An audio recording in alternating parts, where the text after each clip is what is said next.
Hi, I'm Dr. Paul Jenkins, a professional psychologist. I'm here to give you a simple shift in focus that gives you powerful influence.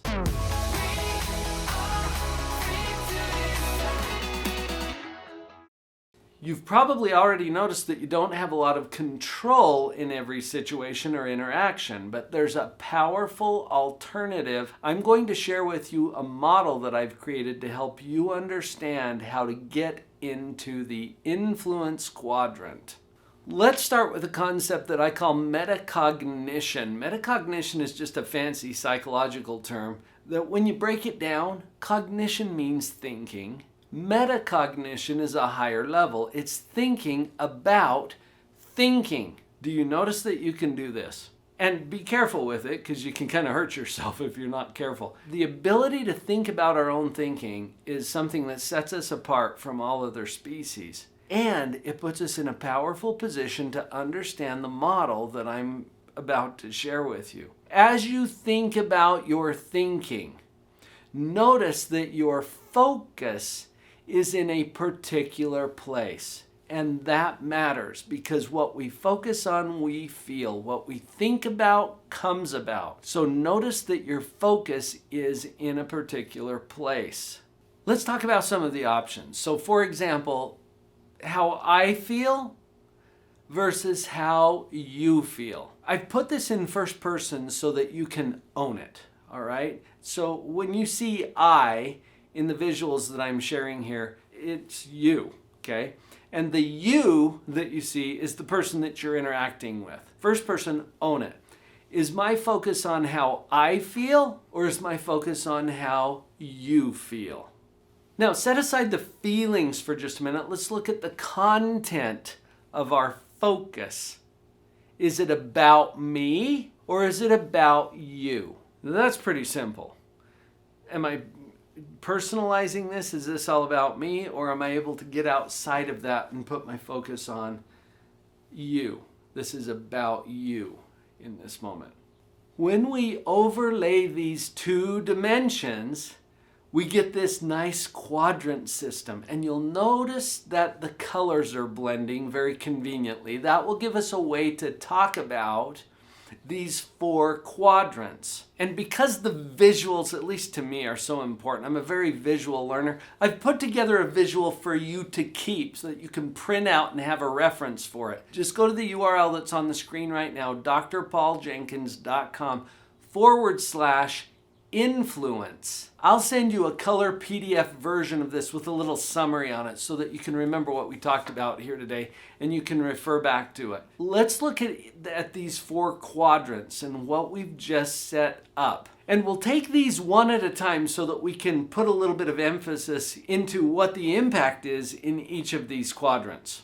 In this first quadrant, the red quadrant, my focus is on how I feel about me. This is not about a healthy sense of awareness or mindfulness. This is more of a, am I good enough? Do I know what I'm doing here? Have I got this all together? Am I good enough, strong enough, cute enough? This is the red quadrant. The pitfall of the red quadrant is self-consciousness. And I'm talking that anxious, am I good enough kind of self-consciousness. So I invite you to just consider, think about your thinking, okay, metacognition, keep that turned on, and just consider, where am I in this interaction or in this communication? Where is my focus? And if it's in the red, you're probably going to experience some self-consciousness. Now let's move over to the orange. In the orange quadrant, my focus is on how you feel about me. Do you think I'm good enough, cute enough, smart enough? Do you think I know what I'm doing? Do you feel good about me? Do you accept me? Do you approve of me? Welcome back to junior high, folks. That's kind of how it feels, right? The pitfall of the orange quadrant is insecurity. When we depend on the opinions of other people or external factors, how other people feel about us, that's the orange quadrant.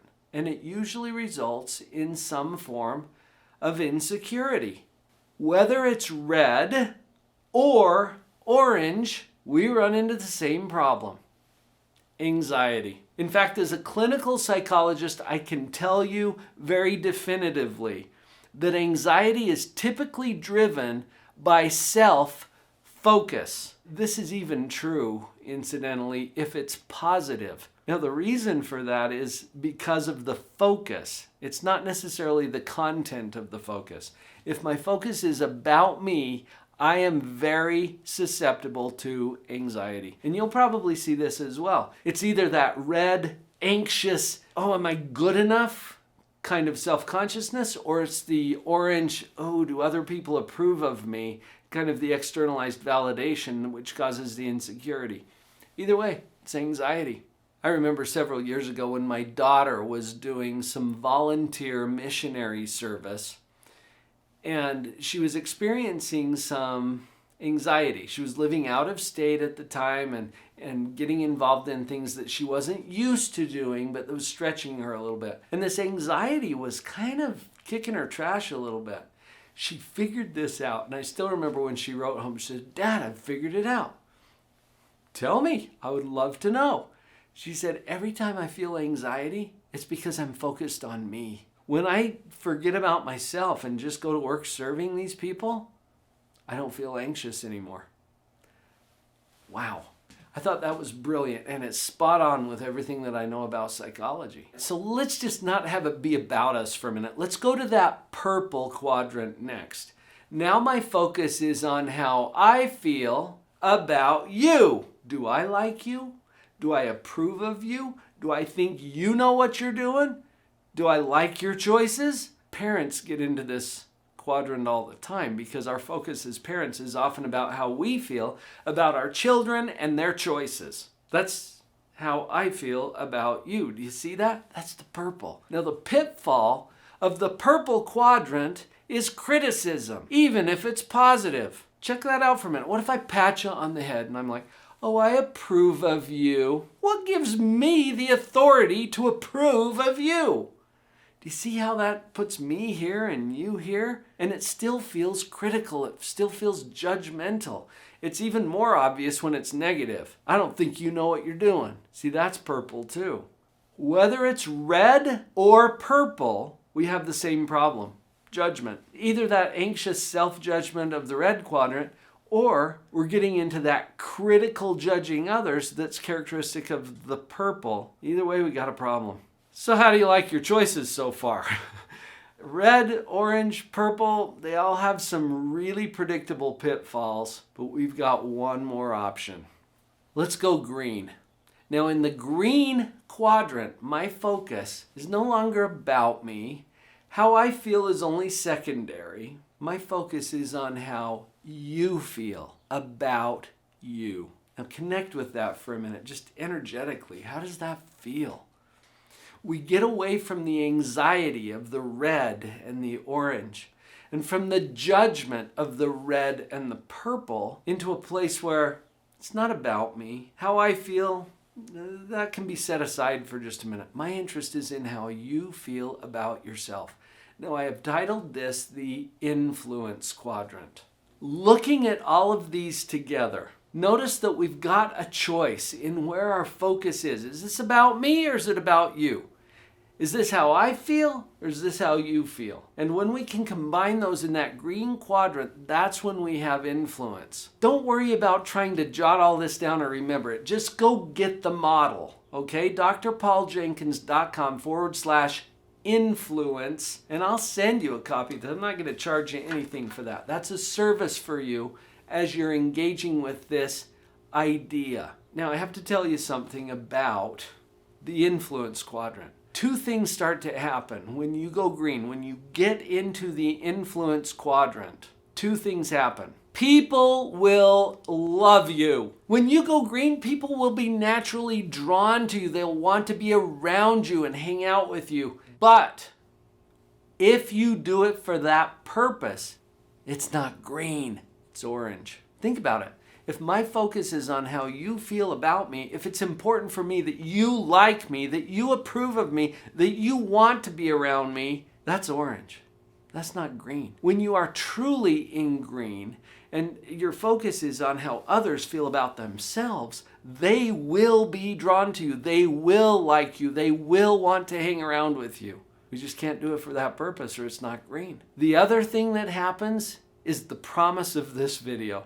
You can have powerful influence when you're in that green quadrant. You will be able to affect and influence and encourage the thinking of other people. You become a leader for them. But if you're doing it for that purpose, it's not green.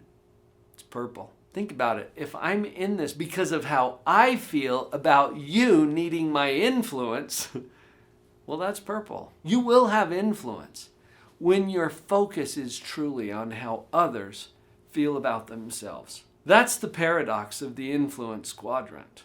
It is powerful, and this simple shift in focus can help you to have a powerful influence. I hope you got something from this that you can immediately apply. Remember, I've got a free copy of the influence quadrant for you with a quick little summary about what that's all about. drpauljenkins.com/influence.